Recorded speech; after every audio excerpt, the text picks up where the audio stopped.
अस्सलामुअलैकुम नाजरीन, आप देख रहे हैं किम न्यूज़। मैं हूं मिर्ज़ा कासम बेग।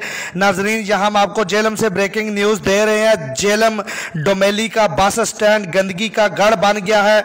इस वक्त हमारे नुमाइंदे मोहम्मद नबील हसन वहाँ मौजूद है। जी नबील, अपडेट कीजिएगा।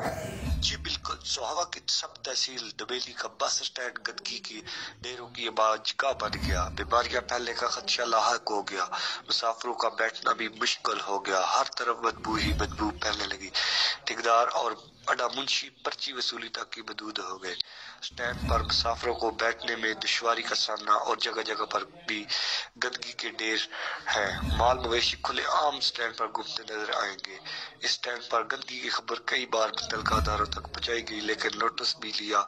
ठेकेदार फिर भी अपनी सुस्ती दिखाने में माहिर निकला। सफाई सुथराई नहीं कराई। मुसाफिरों ने कहा, एसी साहब नोटिस ले और अपनी बुजुर्गी में इस बस स्टैंड में सफाई कराए ताकि हम यहाँ पर बैठ सके। हर तरफ माल मवेशी का गोबर शॉपिंग बैग पड़े नजर आएंगे।